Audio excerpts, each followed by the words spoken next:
Hola a todos, mi grupo está conformado por Ivette Barón, Heidi Villalba y quienes hablan Juan Sebastián Villarraga. El día de hoy les vamos a hablar sobre la lumbalgia o lumbalgo.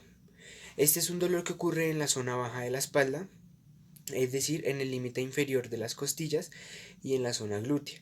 Este ocurre aproximadamente 60-80% en los momentos de la vida de una persona y es una de las principales causas de las bajas laborales actualmente. Para ello es muy importante reconocer los tipos de lumbalgia que existen, los cuales son. Encontramos la lumbalgia aguda. La lumbalgia aguda se puede definir como el dolor de espalda de inicio súbito que se da en la zona lumbar. El dolor puede ser o puede contener características mecánicas. En pocas palabras, es decir, que el dolor mejora con el reposo o empeora con algunos movimientos. Este comienza o pues se da en las personas de manera brusca al momento de que la persona va a levantar un peso o hacer un movimiento en falso. Encontramos la lumbalgia crónica también, la cual es un dolor continuo o intermitente al momento de que las personas realizan ciertas posiciones, es decir, cuando las personas están sentadas o de pie o acostadas, pues son dolores lumbares bajos, difusos y a menudo unilaterales. Estos se irradian hacia los glúteos y estos disminuyen con reposo. Encontramos la lumbalgia psicosomática o emocional. Esta es aquella que ocurre como sin una causa aparente o como sin ningún patrón lógico. Es decir, que las personas como que no pueden claramente saber el lugar del dolor ni las situaciones en las que pues puede aparecer o desaparecer. Estas dan básicamente es por la ansiedad, la rabia, el estrés. eh, y estas son como la mayoría de los factores emocionales asociados actualmente con la lumbalgia. Y por último encontramos la lumbociática, que es una patología discal que puede producirse por una hernia o por una simple prostitución discal. Es decir, que este problema suele citarse entre L4, L5 y S1. Pero para lograr distinguir y reconocer alguno de estos tipos de lumbalgia, es muy importante hacer un recuento anatómico de las partes que pueden llegar a ser afectadas. En este caso es el de la columna vertebral.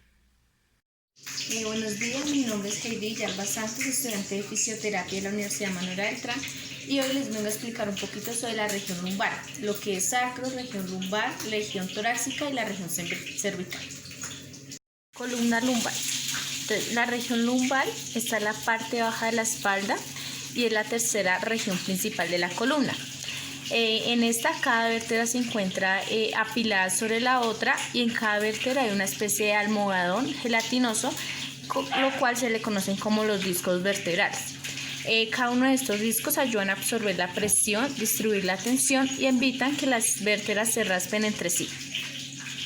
Aquí podemos observar una imagen de la columna vertebral de una vista lateral y una vista posterior, en donde se pueden encontrar las partes como son el coxis, el sacro. El coxis lo encontramos en la parte inferior, el sacro, la región lumbar, región torácica y la región cervical. Igualmente de vista posterior. El sacro. Bueno, esta es una estructura ósea en forma de escudo. Esta se localiza en la base de las vértebras lumbares. Está conectado a la pelvis, forma la pared pélvica posterior y estabiliza la pelvis y la fortalece. Podemos encontrar lo que es el sacro, su forma y sus partes. Podemos encontrar el hiato del conducto sacro, los agujeros sacros dorsales, los tubérculos de las apófisis transversas, que son estas tres, las apófisis articulares superior y el conducto sacro. Y acá en donde se ubica en la columna. La región torácica. Esta también es conocida como la región dorsal. Esta conforma la columna vertebral, se conforma de 12 vértebras y tienen unas características específicas como son el cuerpo, que es esta parte que podemos observar acá. Este tiene forma de cubo con dos carillas auriculares superior e inferior. Los pedículos, estos unen al cuerpo vertebral a la masa ósea. Los agujeros raquídeos, que son la disposición irregular circular. Las apófisis espinosas, que son largas de forma prismática triangular. Las apófisis transversas, esas presentan un vértice redondeado con una carilla articular. Apófisis articulares, estas son superiores, se levantan verticalmente encima de las apófisis transversas.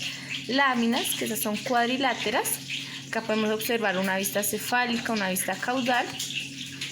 Esta es su función de esta parte, es una estructura de sostén del tronco, tiene movimientos de flexión, extensión, rotación y flexión lateral, y estas alojan a la médula espinal dorsal a lo largo del conducto raquídeo.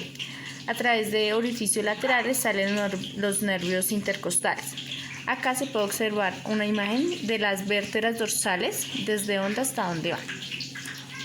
La región cervical, la última que podemos encontrar de parte inferior a superior de la columna.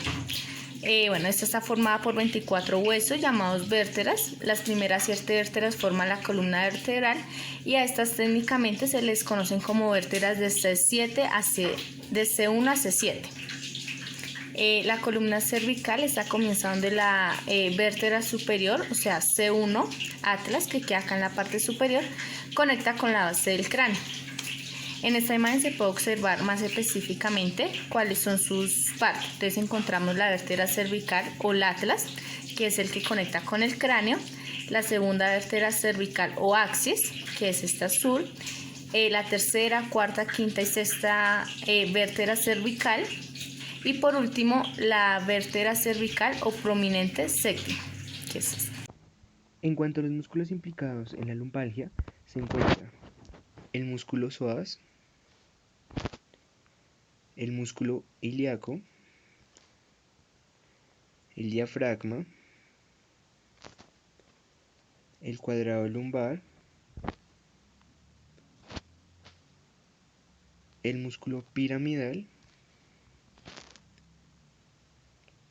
el músculo del glúteo medio y por último las paravertebrales lumbares.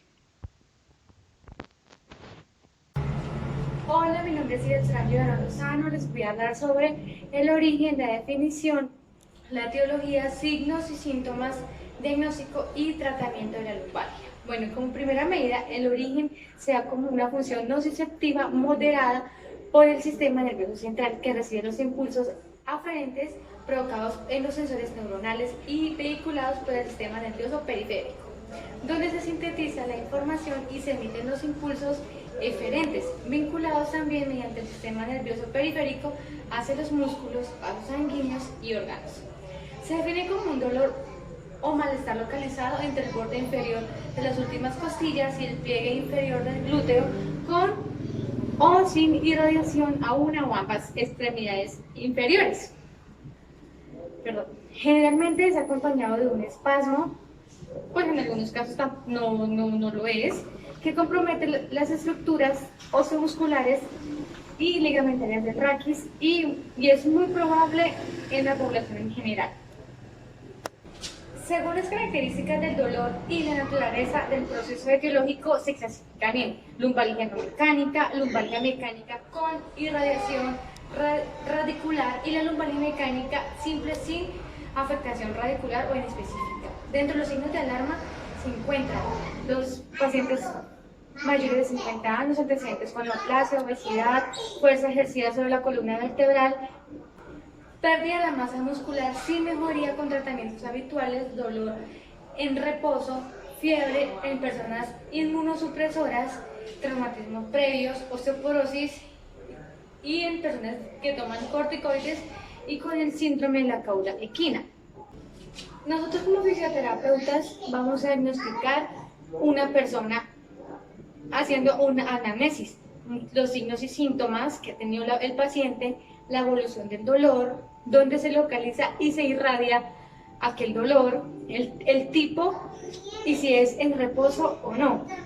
Y se realiza un examen de la columna vertebral, haciendo inspección, palpación, movilidad del arco doloroso, maniobras y pruebas especiales del estiramiento de las raíces nerviociáticas y la evolución neurológica.